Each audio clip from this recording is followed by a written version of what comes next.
Welcome to day 5 of my own Fallout game, and this is it.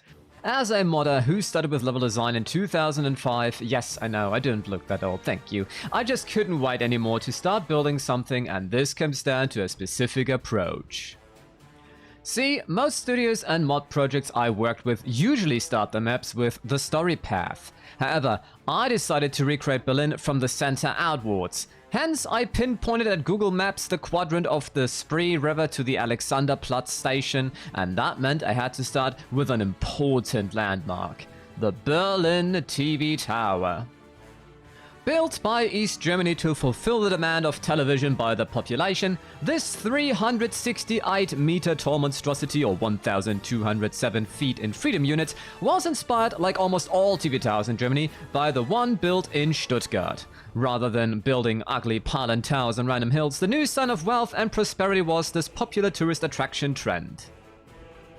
The party leadership of the German Democratic Republic, the SED, decided though that this tower should be placed nearby the border to West Berlin to show the West how much better socialism supposedly is, but also to utilize it for better surveillance. For that purpose, they shaped the viewing platform into this ball with stainless steel panels to resemble Sputnik, the first satellite sent into space by the Soviets and hence commonly associated with success of socialism. You can see I merely started building one tower as I focused on the exterior first. The interior will become its own instance, its own level, so to say, to save resources and make the construction easier. Because originally they built two towers, one of which was a steel construction in the center they built a crane on, which served the purpose to heighten the mold into which the concrete was poured around it, and this is how they built it into the height in the first place. You can even still see that crane today on the TV tower. It's still there. The stainless steel panels pose a major problem though. As it's a sphere, every row of panels have a unique shape from the next one. It is a problem I encountered too, because we have no such object in the Fallout 4 creation kit yet, and I'm no 3D designer. It was so expensive, for a matter of fact, East Germany couldn't even rely on the big brother in Moscow. They had to import these panels from West Germany, just to realize that due to the pyramidic shape, the reflection of the sun forms a cross. This even led the SED to discuss a removal or polishing of these panels, so if I end up unable to replicate these, we could also just argue that by 2077 or before, East Germany removed those. Because just building the windows, which took me a whole 2 hours alone, showed clearly what a cramping pain it is to work on such details. I'm sorry, I think I should have maybe mentioned that. I am building a science fiction game based upon the Fallout universe, a post-nuclear RPG, which is based upon a dystopic future vision of the atomic age from the United States of America, and I am working on this fan project based in Berlin, Germany, in which scenario the wall and the German Democratic Republic never fell. Not even by 2077, the year in which that nuclear war broke out in the Fallout universe.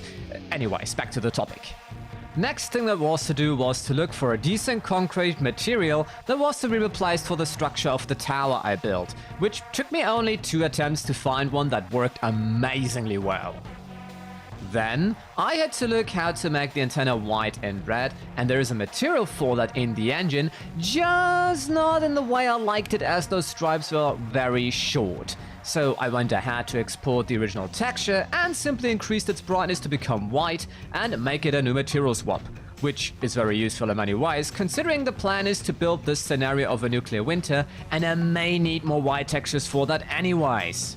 I discussed this feature in an early episode of this series you can watch at the linked video at the top right corner. Therefore I went ahead to vary the build objects of the industrial silo kit red and white for the antenna. Now, as the industrial dome static object I used for the sphere of the tower is from the same kit and uses hence the same material, and I just had exported the texture files for that, I got a closer look and could see that the texture is basically warped around the globe itself. This led me to an idea about the stainless steel panel situation. Because the original texture file, as you can see, is very straight. If it's automatically warped, I could maybe design those panels as squares on this texture, export an entirely new material, and it may warp around the base object too. solving my potential issue with the different shaped panels. Yeah, take this, SCD. Why didn't you do that? I hence put guidelines in my GIMP file to use an angularly shaped gradient from light to dark gray that would fill out one of those little squares. Duplicating this one until the whole image is filled out, and then shrinking it a little bit in size so it becomes more panels was my next move. Then, I let GIMP generate the normal map for the depth of the material for me, and I used that as my base for the specular map 2 that is responsible for the material's glossiness.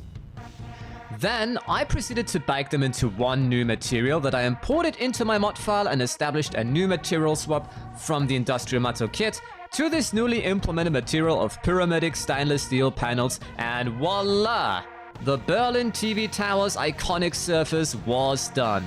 My assumption correct, it's automatically warped around the dome. Perfect! This, however, faced me with another new challenge. Because, you see, the 2 rows of the windows have exactly 1 row of those panels in between. And I felt like that's an important enough detail, and hence I had to align the windows again to match with this new material. That showed me, however, that the domes I used are somewhat intersecting a little, and I had to further adapt and fine adjust. But I honestly think it was absolutely worth it, and also highly required, as the TV tower, after all, is a significant landmark of Berlin's skyline. I used the catwalk roundels just in case we end up making those areas accessible, while also having therefore somewhat of a floor to each of those round balconies, and I utilized the high-tech kit to build the protective walls around those. Now, what shall not miss, obviously, are further antennas, satellite dishes, and cameras of the Stasi, the secret agency of East Germany, and also the crane. And just like that, I finished the first landmark of Berlin. I hope as usual that you liked this video, and thank you all so much for the support, especially to my monthly Ko-fi subscribers. I catch you another time, another day, and always remember, other people's perception of you is not a representative reflection of who you are. Just do it. Somebody will always hate you for it. Outtakes! Polishing off these panels, so I end up unable... no, if I end up... I didn't end up unable to realize that.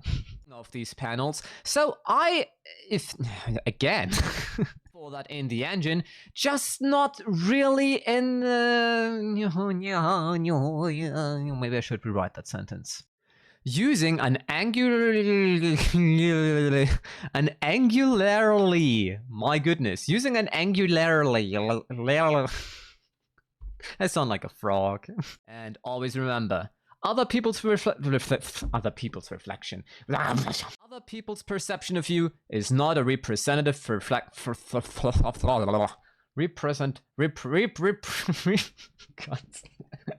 representative reflection. Goodness, how hard can it be?